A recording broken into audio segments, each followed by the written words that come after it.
Welcome to the Wall of Fire New Covenant Ministries. Thank you for joining us. This ministry is about a few things.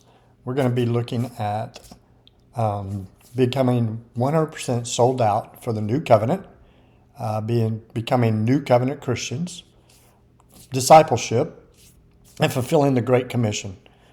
Had a couple of videos on the Great Commission and growing in discipleships. There's a video on an overview of the Great Commission, the first, second, and conditions of discipleship, and this video is going to be the third condition of discipleship. The third condition of discipleship is in Luke 14:33. None of you, another absolute statement, can be my disciple who does not give up all his own possessions.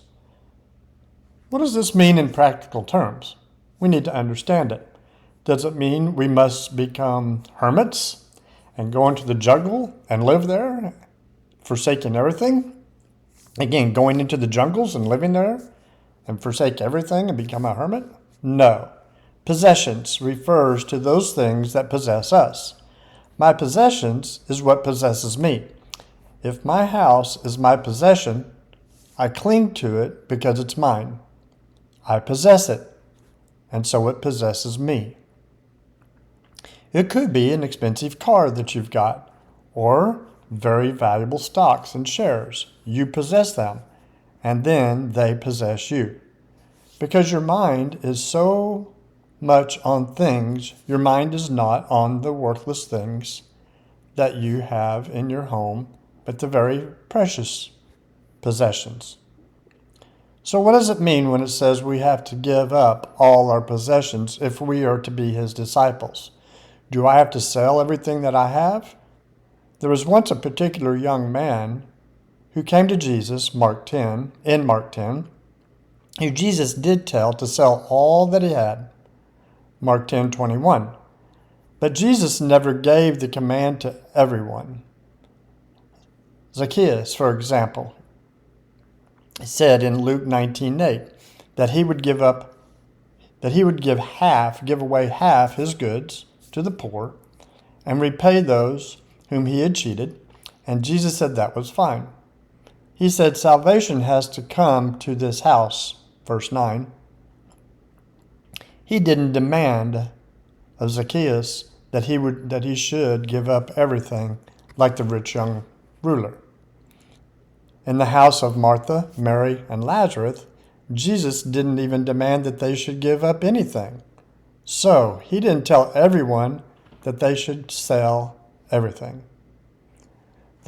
This third condition of discipleship, I must love Jesus more than all earthly things. The love of money is like cancer.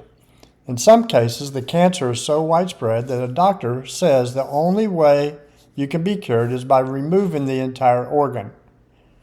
It could be some internal organ that is cancerous, and the doctor says there is no way. You've got to remove the whole organ, otherwise you'll die. But in other cases, the cancer has not widespread so much, and they can cut out just a little bit. The love of money is like cancer. In the case of the rich young ruler, it had spread so much that the Lord had to tell him, you got to sell all that you have and give it to the poor. But in the case of others like Zacchaeus, it is less. And in the case of Martha and Mary, it was much less.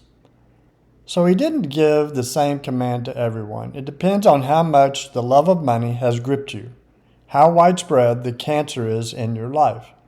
That determines how much of the Lord will tell you to actually give up and sell your possessions.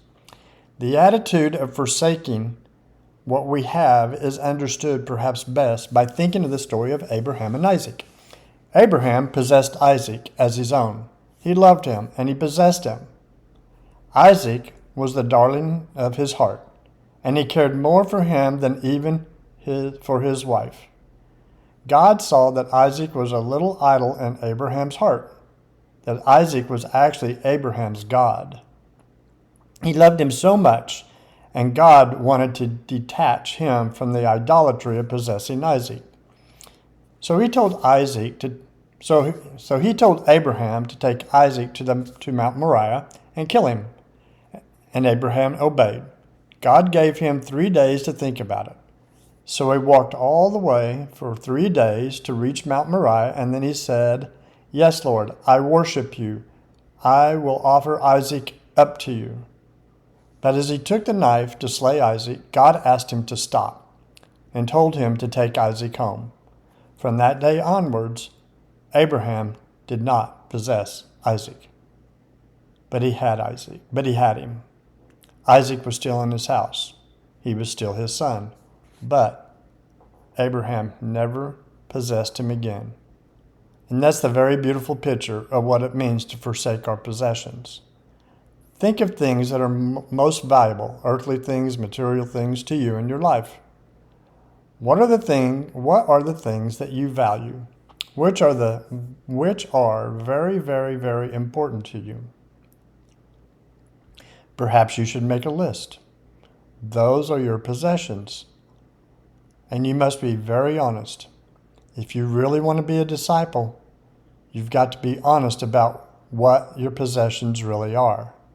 And then you must decide whether you are willing to stop having a possessive attitude to these things. You know, a possession, when you hold on to something tightly, for example, if I hold on to a pen tightly in my hand, I'm possessing it. It could be your house, it could be your bank account, it could be your stocks and shares, it could be your car, it could be anything valuable like your property or real estate. To have it means you open your palm. It is still there. You haven't given it up to somebody else, but now you say, "Lord, I recognize this is not something that's mine. It's yours. You've given it to me, and I'm a steward.